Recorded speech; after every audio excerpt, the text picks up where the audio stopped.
Okay. Testing, testing. Okay. Hello, hello, hello. It has been a good while. I have been working on something pretty big, kind of on and off. I haven't touched it in actually a good bit at this point, but I wanted to reveal the project that I have been working on.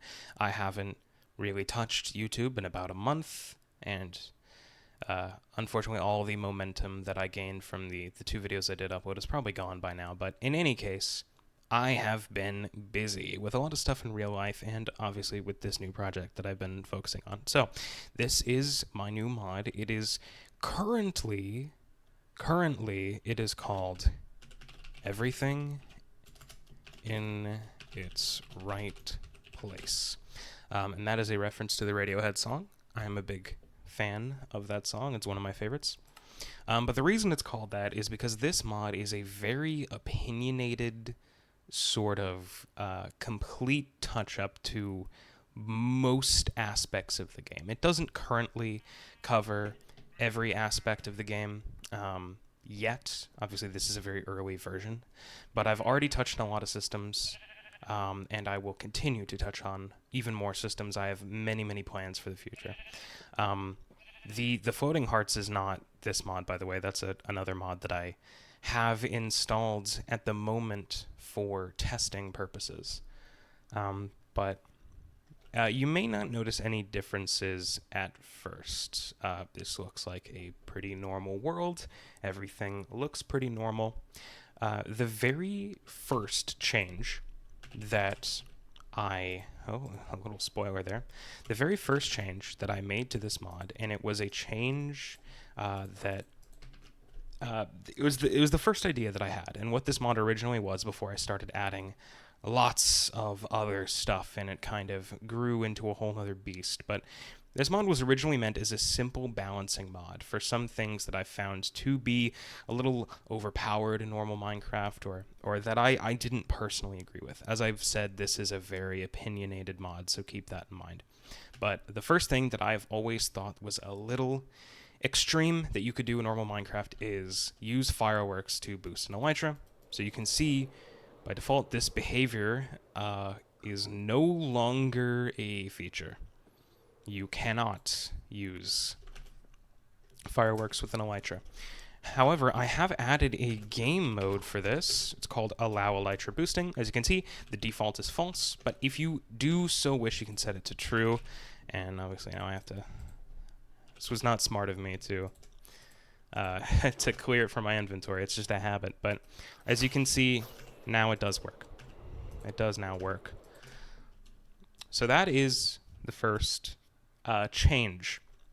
Another change, immediately kind of after I thought of that, was how much I really do dislike the vanilla totem. And I know that may sound strange, considering one of two mods that I have currently published on Modrinth, by the way, is Idle Hands, which I've already made a video on. But it is a mod that adds more totems, and I added them in what I had hoped was a balanced way. I may touch up on some balancing changes for the mod in the future. There are some changes that I think I could make. I don't know that they would be big enough to make a video on, but let me know what you think in the comments if you have played with Idle Hands, if it's something that you would appreciate for me to make a video on, or for me to even make an update on at all. However, Idle Hands and my other mod, Bitwise, are both things that probably will be incorporated into this mod eventually, because, as I said, this is at some point going to be a total conversion mod, not dissimilar to Better Than Wolves. Although, obviously, I'm going to be going about things in a bit of a different way. Speaking of Better Than Wolves, however, I have made some changes to the way that the world works in a way, I guess, that's similar to Better Than Wolves. First off is the way that you get stone tools. As you can see, if I search stone pickaxe, nothing is coming up. And that is because they have been renamed. Unfortunately, I haven't changed the textures yet, but You can see that this is now the flint spade, the flint mattock, the flint hatchet, and the flint plow. And you can probably guess why it is called that if I grab some flint and I grab a crafting table and some sticks. Then you can see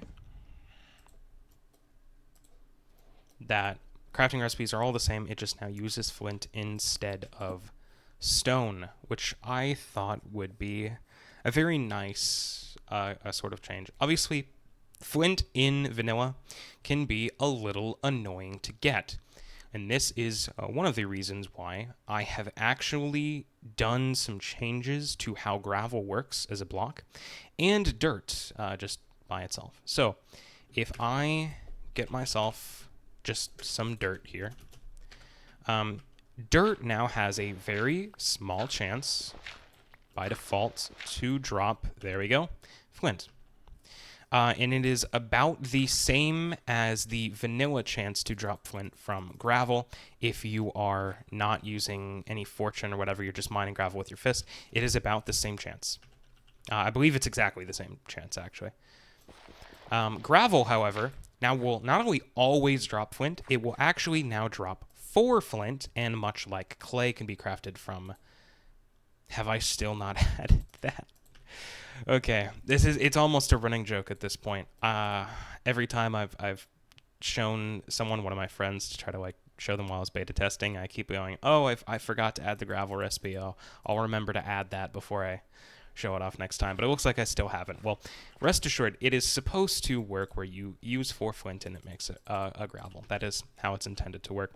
But gravel also has a small chance to, instead of one of the flints, there we go, it will drop an iron nuggets. And it will replace one of 4 flints, so most of the time you'll get 4 flint. Sometimes you'll get 3 flint and an iron nugget. And the iron nugget is a pretty low chance, about the chance that gravel normally would drop 1 flint. But if you use fortune, you can increase that chance up to 50%, which is very nice. And with clay, I've actually implemented a very similar feature.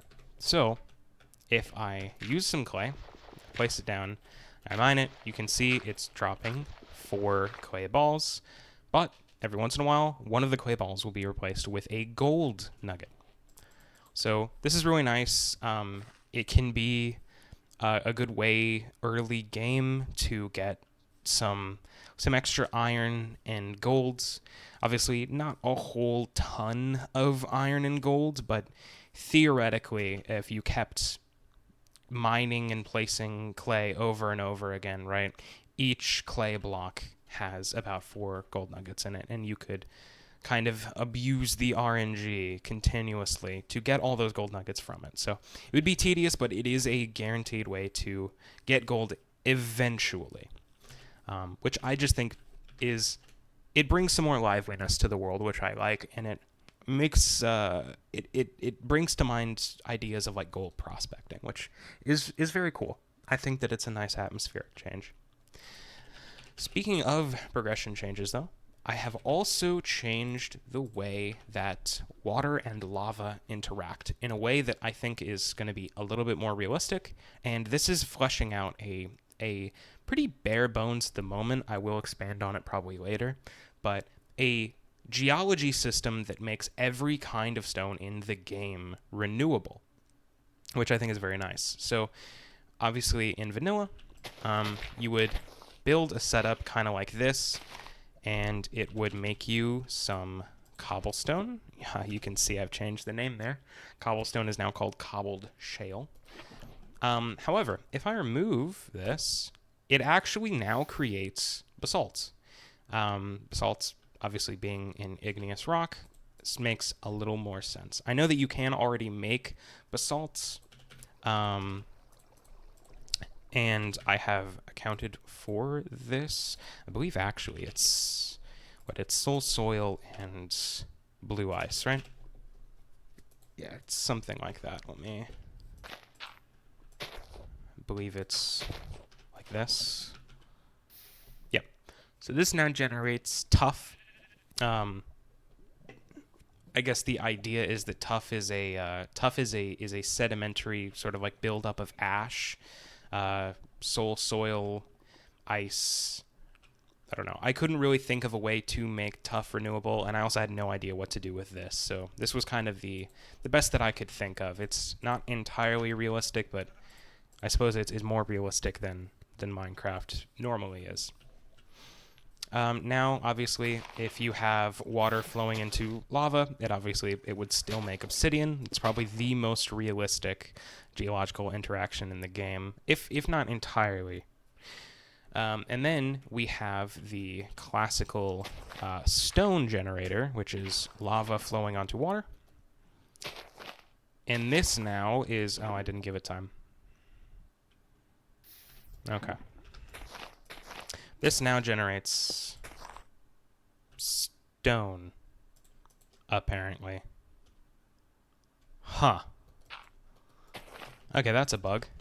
Gonna have to add that one to the tracker. It's supposed to generate blackstone.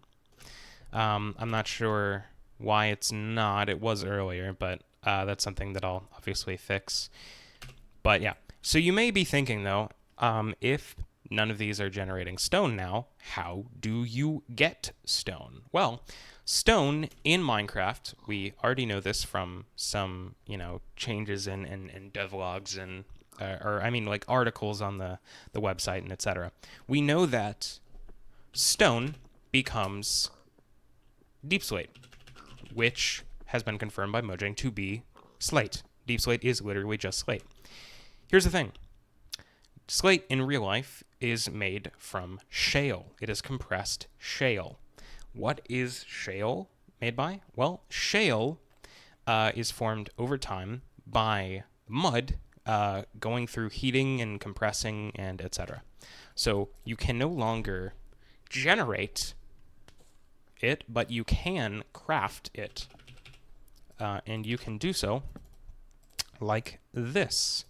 This is actually this is approximately the ratio that you would get in real life too. This is about the sort of compression ratio, which I thought was very nice. And then, as I was saying, everything is renewable now. This same process you can make shale go through again, and it'll give you deep slate. So 9 mud becomes 4 shale, but 9 shale actually becomes 8 deep slate. That's because it's already so compressed, it can only really compress a little bit further. And that's a nice sort of... First off, it makes deep slate renewable, which is very nice. But let me actually place down some shale. Let me do time, set, day, game rule, do daylight cycle, false. I've added a lot of game rules, and I'm going to be going over them. But for now, let's get a netherite pickaxe, which is also something that I'm going to touch up on, by the way. But I haven't gotten to later game progression just yet. However, let's mine some of this shale.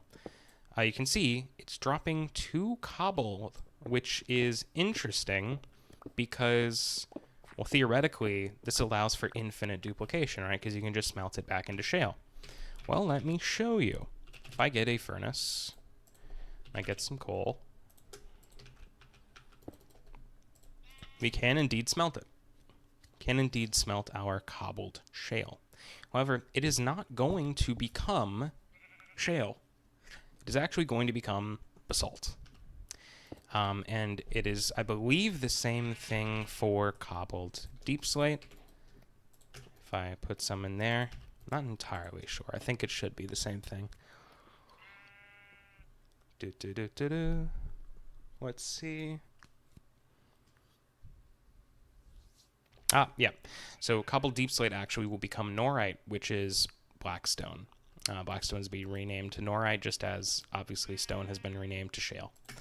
So yeah, these are, and norite is actually a kind of basalt in real life, and I have decided to call it that because you can see the top textures here are not exactly, but nearly identical.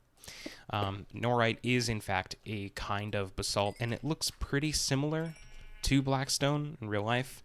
Mojang really hasn't said much on what Blackstone could actually be, so I had to kind of think of something. But speaking of stones, in order to show you the fact that I have actually added a new kind of stone, I'm actually going to have to quickly go to the Nether, as it is the only place that said stone generates. I think I may have added a crafting recipe for it, but I'm not sure. But let's around for a little bit. It shouldn't be too difficult to find some. I believe it only generates in the Nether wastes. And I did that because I wanted to add some intrigue. Here we are. Yep. So we're in the Nether wastes now, and you can see this new stone kind of generating. The texture is a work in progress. I'm pretty proud of how it looks already, but I am going to be changing it a bit more. But this, my friends, is hematite. This is actually, in real life, this is a kind of iron ore, but it gets its red color from iron oxide. And you may remember that earlier in Minecraft's development history, netherrack was actually called bloodstone. This stuff essentially is playing on that idea, hence why it spawns in the nether. It is iron oxide. It gets its red color from iron the same way that your blood gets its red color from iron. But if we go back to the overworld, so we have a little bit of some better lighting, I will actually show you. Okay, so sans any bad tinting from the red nether lighting, this is what the block actually looks like. You can see it almost looks kind of meaty. It looks very rusty. But hematite actually has its own block family. So you can see you have, stairs, you have slabs, you have walls, and it actually has polished variants as well. It has all of these, and speaking of a polished wall, I haven't added them yet. In the future, I will be adding polished granite and polished diorite. I'll be adding polished walls for all the blocks that don't have them. For some reason, I'm not sure why they don't, and this is a little bit of a spoiler, but as you can see, the polished version, it's pretty good. It looks pretty similar to granite. It's definitely a lot more red. This is not, believe it or not, a palette swap version of granite. I actually took a photo from Google of actual real-life piece of hematite, and, obviously I kind of use it as a reference. I scaled it down, did some image editing on it, did some etc. So this is at least derived from actual hematite, which I thought was pretty cool. There is also a new block that has been added to the end, and I'm not going to show you the end just now because the generation in the end is pretty messed up currently. It's I was trying to do some world generation changes for you can probably guess why. And this is the new stone type that I have generating in the end. I have it generating in patches, and in some parts, kind of like it generates around the edges of the end island. But this is schist. I personally find its color to be very nice. I'm a big fan of it. It has this sort of layered kind of almost golden color, and I am a huge fan. And it also has, again, I'm unfortunately not going to show you in the end, because, again, world generation is messed up. That's something that I'm working on. But it does have this kind of top variant where a lot of like end update mods or whatever adds sort of like the classic, like, basically Nylium from the nether just on endstone. But I thought that was kind of boring, so I decided to have it on this schist material instead. Which is very nice, and then it has a bush as well. The model's kind of broken. Again, this is heavily a work in progress, especially everything to do with the end, because world generation is hard. World generation is very hard. It's very confusing. But if you do want to know what its is planned to look like, take a look at the EnderCon data pack, which I highly recommend for anyone who's not satisfied with the current vanilla end generation, by the way. It's fantastic. And actually, if anyone knows any way to get in touch with the EnderCon devs, I'm actually very interested in speaking to them about using the data pack as a base for world generation in the end, because an end update is something that I'm very interested in working on, that obviously I've already been working on. But moving on from stones for the time being, or moving on from generation of stones, I've actually added a system with the blocks that you can create. So we have some basalt here, we have our norite, and let's get some quartz. So there is a system now where by progressively adding quartz, you can get a higher silica version of that kind of rock. So this is andesite is a higher silica igneous rock, and then adding more quartz to that gives you nothing. It's been a while since I've worked on these, so I'm kind of forgetting my own work. But yeah, diorite is also a higher silica igneous rock, adding more of that. Granite is a higher quartz igneous rock, etc. So there's that sort of system I keep removing.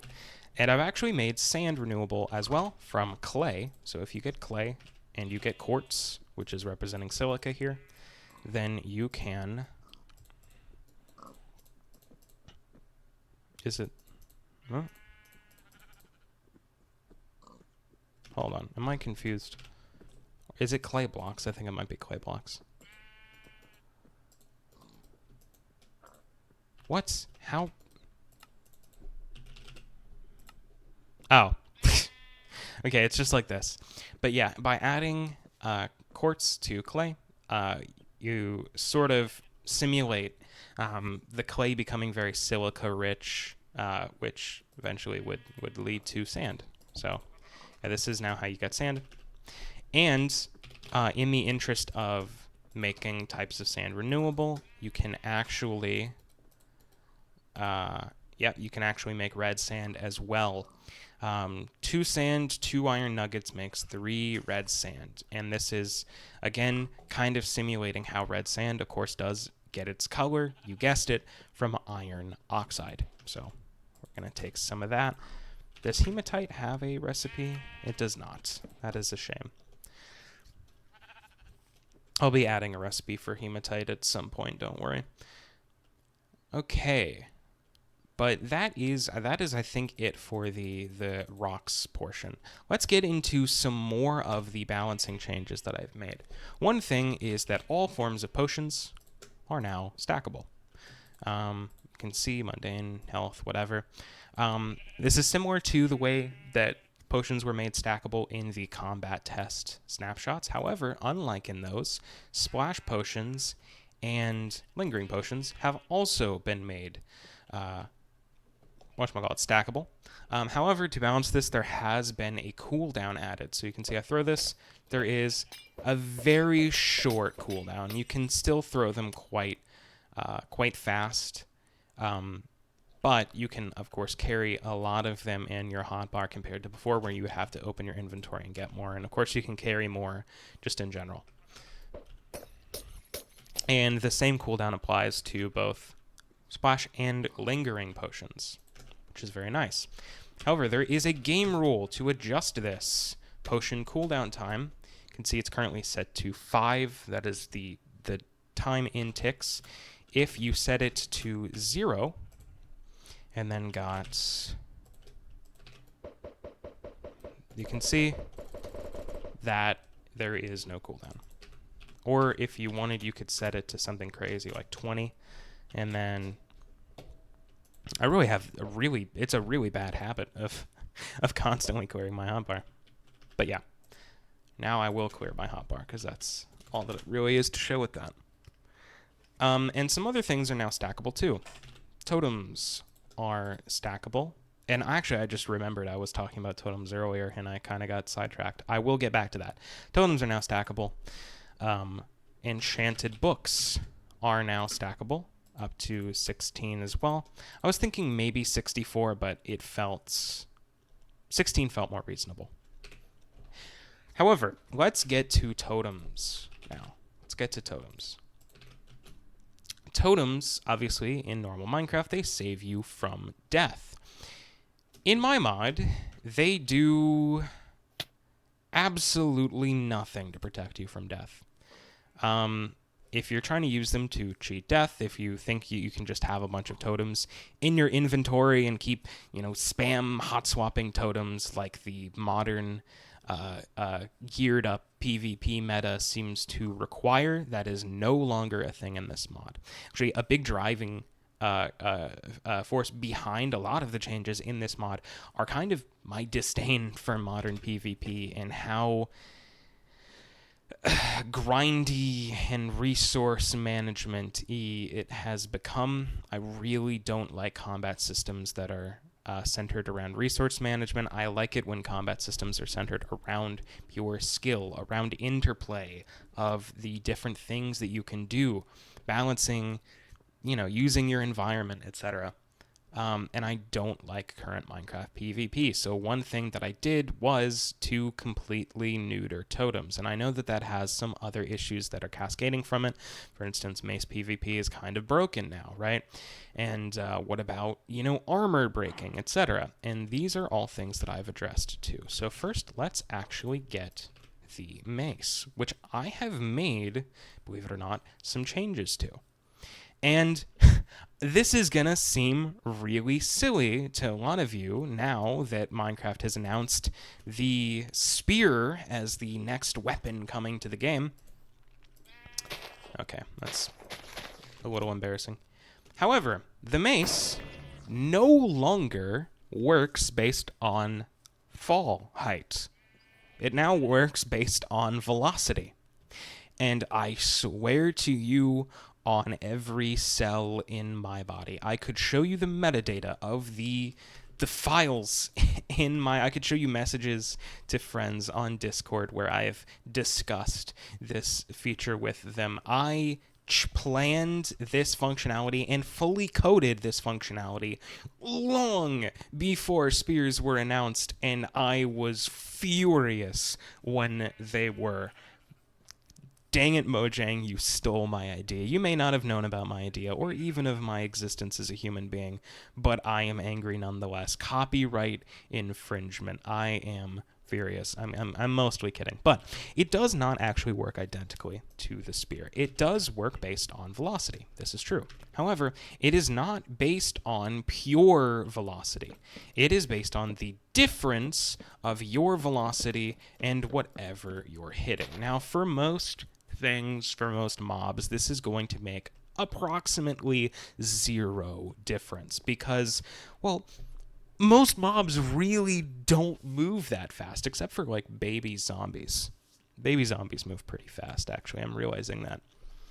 But let me spawn an iron golem here so I can show you. Actually, let me spawn 2. Let me spawn 2. I can show you the difference between, okay, weather, clear, game rule to weather cycle, false. Okay. If I do game rule, use velocity for mace, you can see that's set to true. I've added game rules to most things that I've changed, by the way. Not everything. There are a couple things that are hard-coded at the moment, but I will be adding game rules for them later if I'm able to. But I've set this to, false. So this is now the vanilla mace, right? If I teleport myself, let's say 20 blocks into the air, you can see that just from 20 blocks, the mace does over 2 rows of hearts. It does, what is this, 27 hearts, approaching 28, which is like, let's see, 40 plus 14, 54, 55. 55 damage from one attack. Ridiculous. And I know that doesn't factor in, That doesn't factor in armor or whatever, but that also doesn't factor in density or breach. This weapon is broken. Okay, but let's now look at my mace. And again, this is not based on fall height. It is based on velocity now. But the way that velocity scales is a little bit different than the way that fall height scales. You can see the same attack goes from doing 55 damage to doing about 18. About 18 damage. Sorry, 19 damage. Yeah, 19 damage. Half a heart away from one-shotting an unarmored player. Still a lot of damage, but not absolutely insane.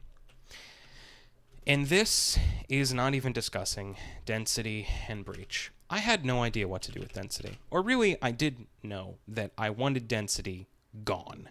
And so it is gone. Don't get me wrong, the enchantment still exists.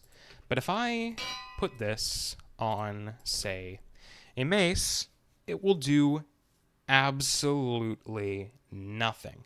You can see, actually, it has a little tooltip when worn, which is interesting. Actually, if I apply this in survival, you can see it doesn't even work. The only reason that it was letting me is because I'm in creative.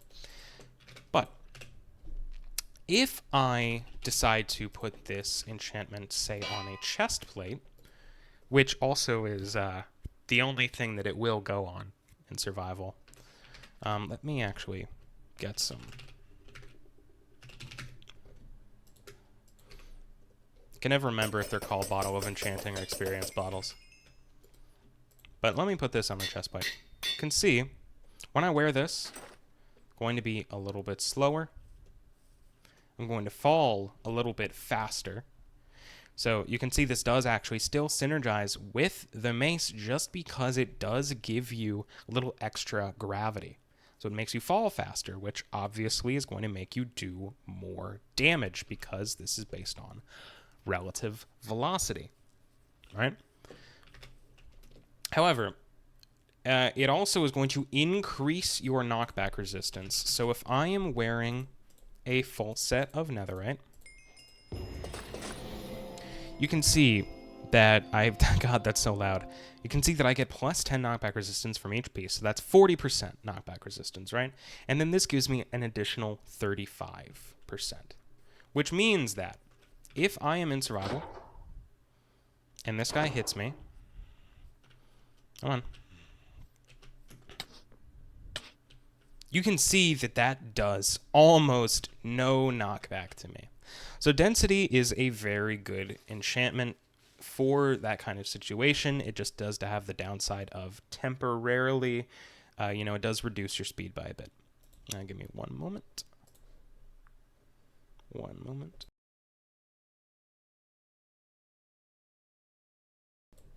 Okay. Okay. And I have added a counterpart to density. But first, though, let me get myself a mace again. Got a minute. Let me actually talk about breach. So, breach. You can see that on this iron golem, I've hit him a little bit, so it's gone down a bit. But it did about 9.5 hearts of damage. 9.5 hearts of damage. If I come at him with a breach for mace, obviously iron golems don't have any armor that I know of. I don't believe they do.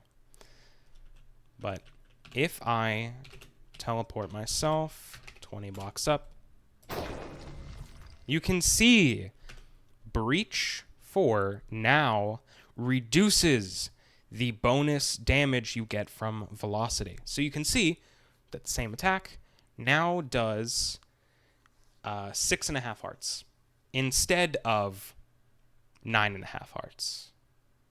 So this does 13 damage instead of 19. Now, obviously, the mace does have a base damage of 6, right? So 13, 19, let me see, hold on. 19 minus 6 is 13. 13 minus 6 is 7. So, yeah, it is about half the damage. Now, obviously, and at some points it may go into like 0.5 or 0.6 or whatever, where it would get rounded up, I believe. I'm not sure entirely how the math works. I just wrote the code. I write the code, but I don't know how the machine interprets it. You know what I mean? But in general, the bonus damage is cut in half. So you get the 6 base damage always, but the bonus from velocity gets scaled down with every level of breach. However, if you have a full Netherite player, Breach 4 is still going to do a lot of damage.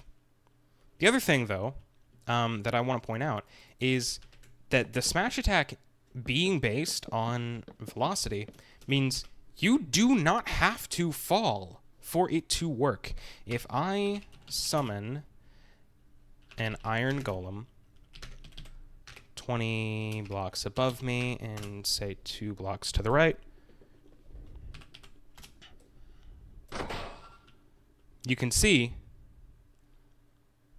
that it still did some bonus damage. This is where these 3 hearts are the normal damage that it does, and it did 1.5 hearts of extra damage.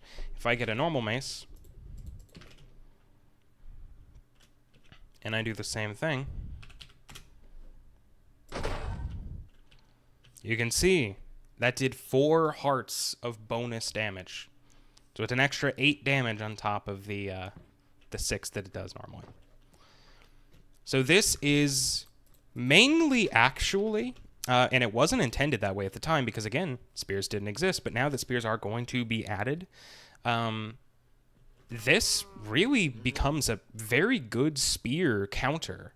If someone's flying towards you with a spear, if you can manage to hit them before the sort of like attack hits you when they're flying at you with an elytra, if you can manage to hit them, you are going to transfer all of that damage back to them. And the actual damage scaling for velocity is going to be buffed a little bit too, again, to better counter the spear. And when that update does fully come out, or if I stay on this version and I just backport the spear, I'm probably going to nerf the spear a little bit as well. But yeah, so that sort of thing, again, these kind of changes to the mace are very nice. Another thing that I've done, and this I will say is pretty much just stolen from a mod called Enchantsment, which is a great mod, by the way. I'm not going entirely in the same direction as that mod. I have a slightly different philosophy, I think, but in general, I do agree with a lot of the mod's core principles, and if you're playing on Fabric, it is a fantastic mod. Check it out. I'm not sure if it works with Sinatra Connector, but try it, please. It is fantastic. Please go support the mod dev. They are very talented. But one feature that I did kind of just steal from the mod, and I'll admit that, is that with Windburst, you can shoot wind charges, and it does have a cooldown. I don't know if I've added a game rule for that, but it's very nice. It's very nice. I'm a big fan of that feature. And it makes the enchantment feel a little nicer.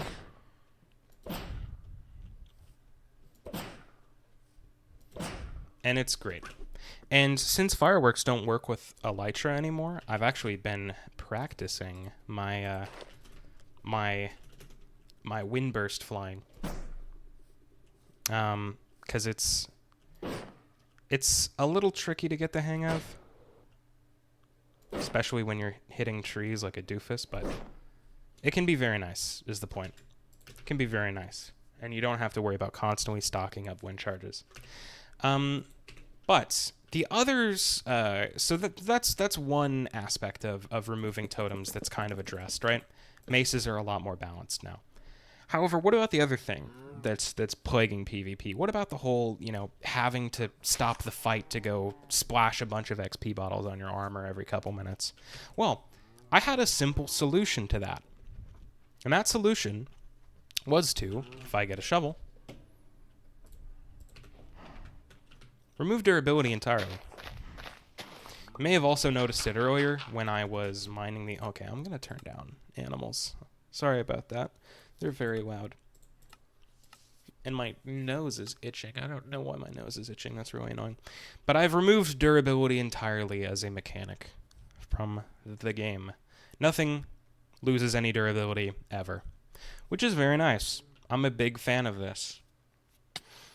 However, another thing that I've done is the other thing that makes tools and armor feel a little grindy to keep up with. It makes death feel very punishing, obviously, is losing your items. Now, before, I did have a sort of like partial keep inventory system going where any items that you, whatchamacallit, any items that were considered a tool or an armor, etc., would be kept on death. However, this led to some issues with things like cursive binding, etc., and it was very weird to figure out. And also the way that the system worked, I couldn't figure out how to get it to work without keep inventory. And so the way that I had ended up implementing it then was by forcing keep inventory to be on and then changing it so that you would still drop anything that wasn't equipment when keep inventory was on. And it was very complex. It was very workaround kind of solution, and I wanted to change it, and so I did. So similar to vanilla, currently you will not keep anything on death. However, if it has the new Soulbound enchantment, you will keep it on death. And this applies to anything that is enchantable. Anything that could support any enchantment at all would have Soulbound. And another thing it applies to, and this is my favorite thing because this makes bundles so much more useful, is applies to bundles. As you can see, this bundle now has Soulbound on it. So if I have a stack of, I don't know, grass blocks and then some other stuff, I don't know, some other random stuff in my inventory, right? If I die, you can see that I lose those, but I keep my bundle, which is very, very nice. I'm such a fan of this. And again, you can put this on tools, you can put this on armor, you can put this on anything. I may make some balancing changes to Soulbound in the future.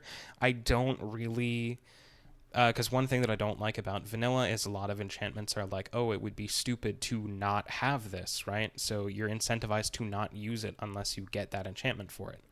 And while Soulbound doesn't impact the way that tools or weapons or armor work, it would feel dangerous to go out without Soulbound because you risk losing your item. And that is something that I want to address. So I was thinking of making Soulbound almost like a resource enchantment, right? Where instead of fully removing durability, I actually make it so that when you have Soulbound, dying with an item will actually damage its durability, and nothing else would damage its durability, only that, right? But that would be a cool kind of in between, or there's other ways that I could balance it. All things to be viewed upon in the future, but for now that's how the enchantment works. Now, Soulbound replaces mending actually. If I search mending, nothing comes up. That's because I've renamed mending to Soulbound and I've modified its I've modified the way that the enchantment works, you know, etc. However, obviously, what to do with Unbreaking, right? Mending is addressed, but Unbreaking is still around, and what do we do with Unbreaking when there's no durability? It's useless, right? We have to find a use for it.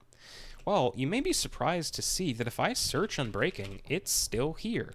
But much like Density, I've taken the name of it and I've kind of given it a different connotation. Shields have received a pretty big update. Again, I'm addressing a lot of things that I don't like about Minecraft PvP. So if I get an anvil, and I get Unbreaking 3, and let me also get Thorns 3. These two enchantments are mutually exclusive enchantments that are now only for the shield. So if I get an Unbreaking 3 shield, and I get a Thorns 3 shield, we can kind of see the difference.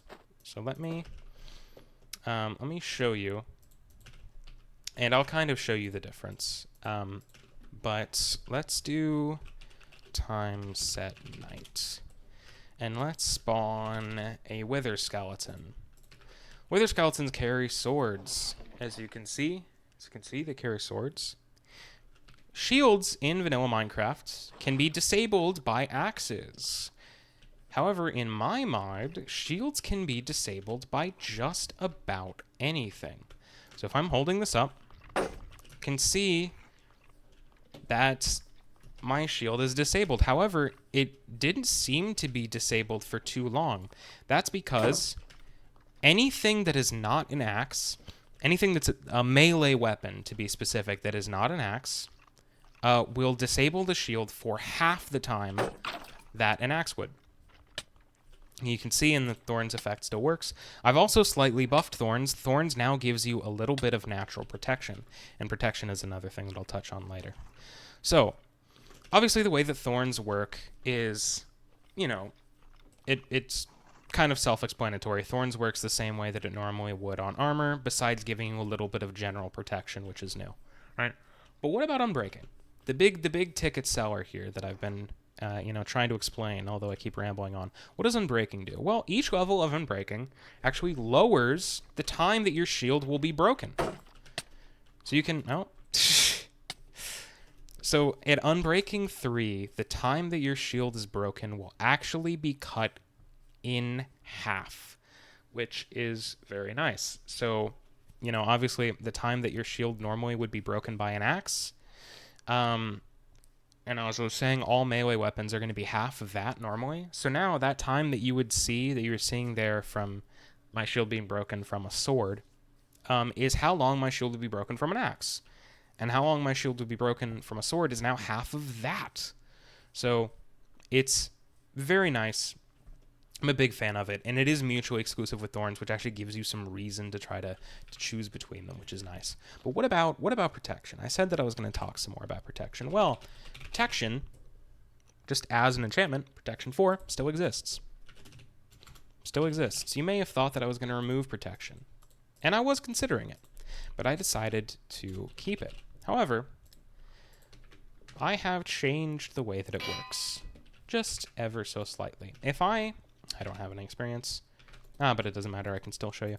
If I try to put this on the chestplate, it does not work. If I try to put this on any armor, it will not work. Protection is now for one thing and one thing only. Horse armor.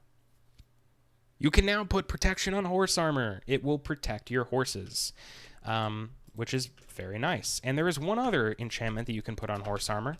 However, unlike protection, you can actually also put it on your elytra, and it is called featherweight. So let me get some horse armor once again, and let me also get your elytra. But I do want to say that I keep forgetting the features that I've added to my own mod. So featherweight right there, and then featherweight right there. As you can see, when worn, we lose some knockback resistance. Okay, we also gain step height, speed, and our gravity is lowered a little bit. So you can see, I move a little bit faster, I jump a little bit higher. I'm not being given jump boost, I just experience less gravity, right? And this is the fun thing, you can run up blocks, which is so nice. Feels so nice, and it really helps for like kind of traversal. But it does have its drawback of having less knockback resistance. You will take more knockback, which is very nice. And the same thing works the same way on horses. If I get a horse,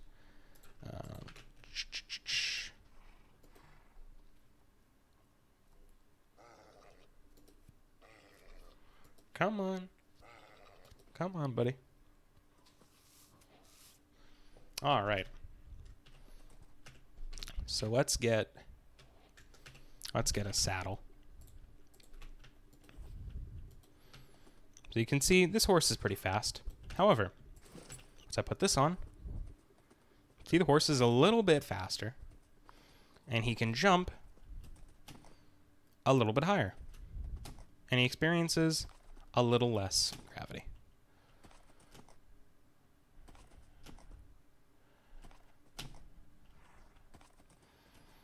So this is very cool.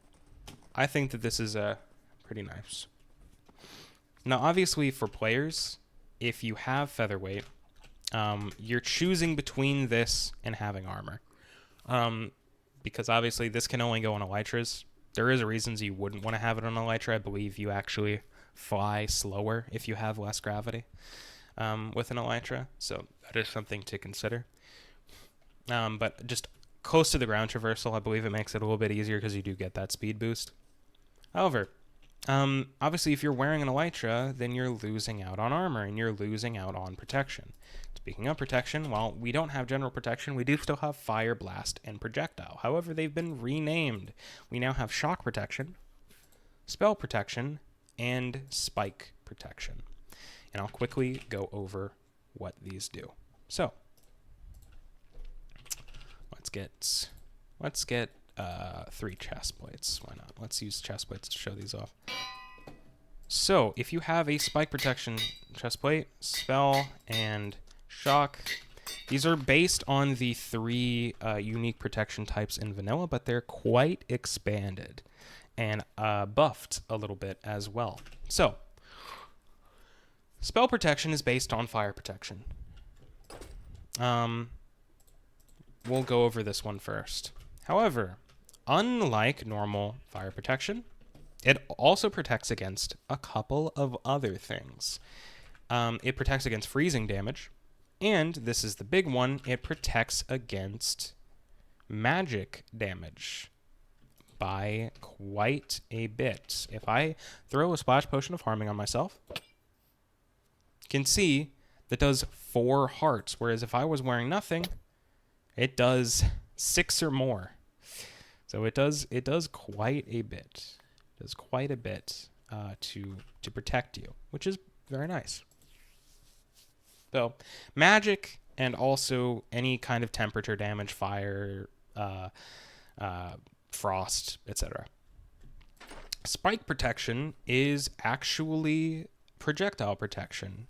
And instead of just protecting you from stuff like, arrows, tridents, whatever, it now protects you from most sharp melee attacks as well. Now, Minecraft unfortunately does not really internally consider whether an attack is sharp or blunt.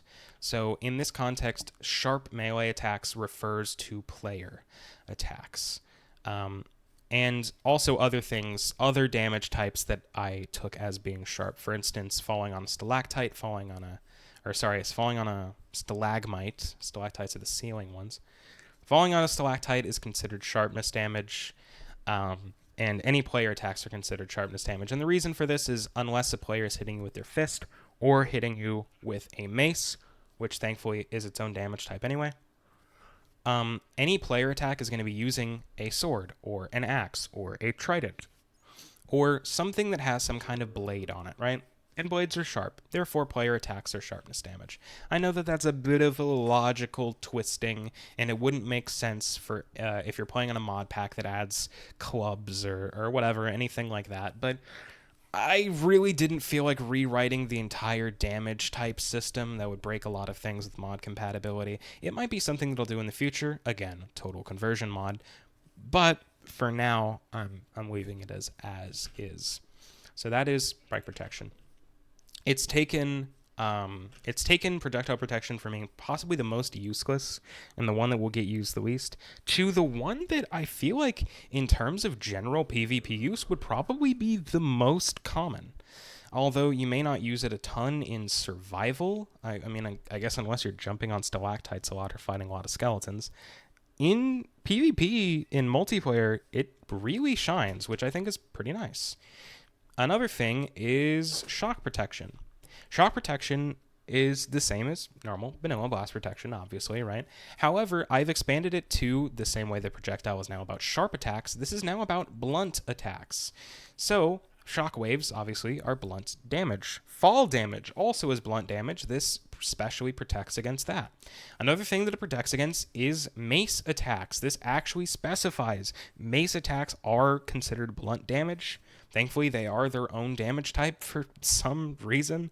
So, this will specifically protect against those, which is very, very nice.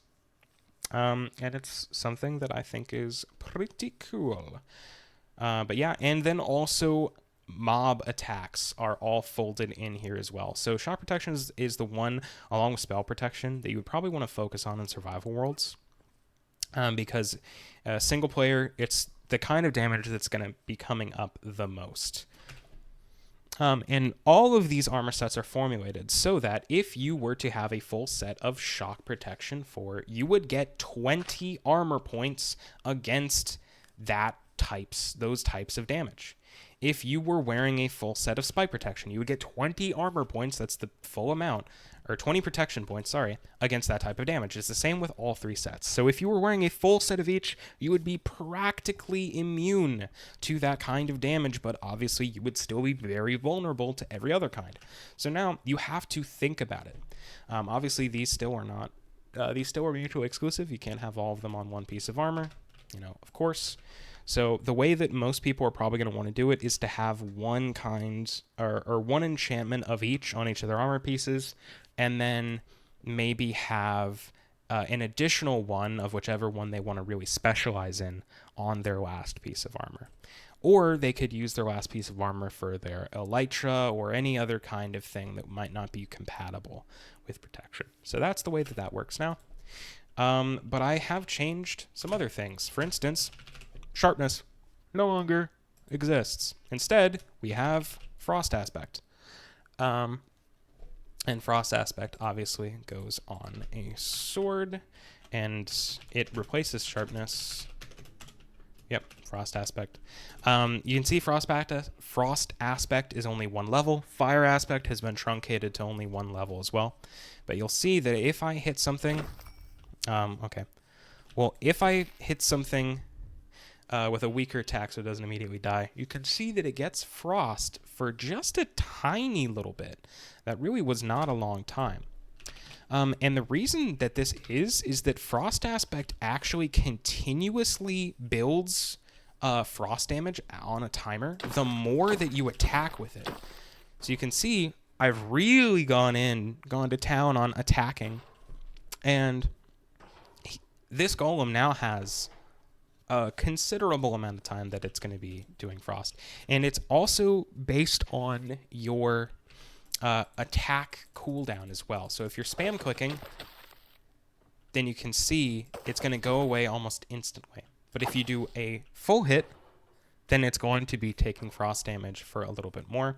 I believe it will cap at doing about 3 hearts bleeding frost damage over time. So this is very nice because unlike fire aspect, right?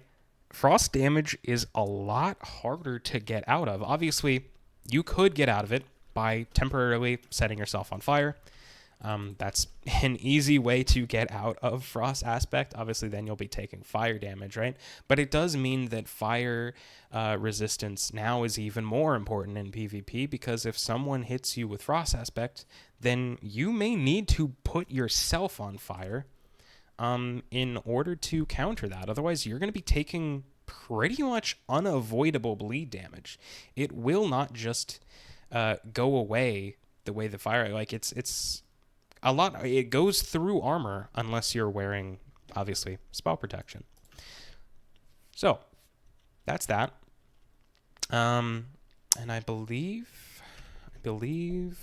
fire aspects. Yes, fire aspect goes on anything now. So it can go on axes. You could put it on a pickaxe if you wanted, and it actually has another use. So if I put fire aspect on my sword, I put fire aspect on my axe, right? Let's, light this sheep on fire. Now, again, you've probably seen that I have taken a lot of, inspiration from enchantment with my enchanting overhaul changes. Lighting things on fire with fire aspect is not one of them. I do want to kind of keep it to where items are still useful. You know what I mean? I want you to still think about getting a flint and steel. You know what I mean? But yeah. What was I going to say? You can see the breaking things is giving me XP. That is a bug. It's only supposed to do that if breaking the thing, if the thing that you broke is something that's smeltable. But I guess let me just kind of get into this now. So mining with fire aspects will now actually smelt whatever you're mining. So if I'm mining these, you can see that it's giving me charcoal, and it actually gives you mining experience, or it actually gives you experience from smelting. Obviously, right now it's a bug where mining anything with this will give you experience. However, that will be fixed, and it will be only if it smelts a drop will it give you experience, and it'll give you experience for however many drops it smelted. But yeah, that is the change to fire aspect. And I'm trying to think of any other enchantments that I've changed. It's been a while since I've worked on this, so I'm not entirely sure. Where are enchanting tables anyway? Okay. Featherweight I've gone over. Soulbound I've gone over. All the protections I've gone over. Aha! Okay. Well, I do still have another thing to go over. So, nether warts. Obviously in vanilla, we have our normal nether wart, and we have our normal nether wart block. I've added a new kind of nether wart, and actually if we go to the nether, I can show you it does spawn naturally. Where's my nether portal? It's around here somewhere. Sorry, this is a very long video, I think, so far. I'm not sure how much I'll really cut this down, or if I'll cut it down at all. I'm a much bigger fan of uncut videos. I think that they feel more authentic. But Trained Eyes may have seen earlier if it popped up in a corner. I don't know if it did. But in the Soul Sand Valleys, you can find these generating sometimes. I'm not seeing any around here, which is strange. I usually have seen them. They're not too rare, so I'm not sure why I'm not seeing them here. But you will see in Soul Sand Valleys generating on the Soul Sand every now and then clumps of warped nether wart.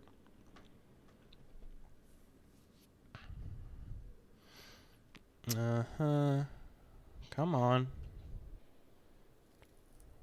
Man, I'm really not seeing it. Oh, this is kind of... Oh, here we are. Here we are, yeah. So you can find patches of these. And they grow on the, whatchamacallit, Soul Sand. And if I turn up the tick rates, game rule, random tick speed, let's set it to 1,000. You can see they do grow. They do grow. Let's set this back to 3. Okay. But this is just as useful as normal nether wart, and I will show you how if we go back to the overworld. Ba-ba-da-ba-dum. Because, first of all, we now have blue nether bricks. Blue nether bricks you can now make same way that you can make red nether bricks. There we go. You can see it works just fine and dandy, which is very nice. And if I get a brewing stand, let's get a brewing stand. Let's get some water bottles, right? And let's get some nether wart, some warped nether wart, and let's get some blaze powder. And then let's get, what is it to make a strength potion? I believe it is blaze powder actually to make a strength potion. So let's show you. So in vanilla, obviously, you take your water bottles, you make sure that your thing is powered, right? You take your nether wart. Okay. And this is going to make awkward potions. I'm going to do tick rate. I'm going to do 80 so that these are a little faster. Okay.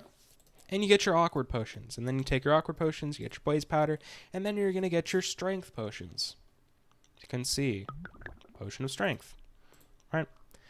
And then if you want to then make a potion of weakness, you would take your fermented spider eye. and you would brew it that way. You can see it no longer works like that.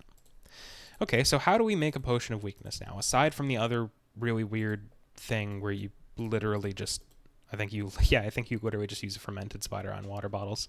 I've never understood that. But you can still make it that way. No. Instead, now we're going to take our warped nether wart. We're going to apply this to these. These are going to make warped potions. This is a new potion base, set apart from awkward potions, right? Now we're going to, the same recipe as making strength. We're just going to put in our blaze powder, right? And now it's going to turn these warped potions into potions of weakness. So it is now split. Every potion effect that is positive, you're going to make with awkward potions. Every potion effect that is negative, you're going to make with warped potions. And that's, I don't know. I thought that it was, I wanted to add warped nether wart, just to have blue nether bricks and just to have a blue variant of it. We do already have the warped nether wart blocks, so it's weird that we don't have the actual plant itself. And I wanted to add it. But I wanted an excuse to have it. I wanted to have a reason to be there, not just to be decorative, just to look pretty, you know, unlike some other things that have been added to the game in recent years. So I wanted it to have a use, and I thought of one. And I thought that it would be a pretty good, you know, a little update to brewing to make it feel a little more in-depth, and boom, there you go. Also, obviously, I know fermented spider eyes because of this have been made kind of useless. So instead of using spider eyes for, I believe it's poison potions, ? You now use fermented spider eyes. So that is another thing. And then also, you now have some more different kinds of potions you can make. I believe there's a potion of decay, which you brew with wither roses. I believe there is a potion of blindness. Yeah, there is a potion of blindness, which you brew with ink. And I am in the future going to be adding potions of luck as well, which is pretty nice. So you can see already I've touched on brewing, I've touched on enchanting, I've touched on tools, I've touched on geography, I've touched on a lot of things in this game, and I'm just going to keep improving it.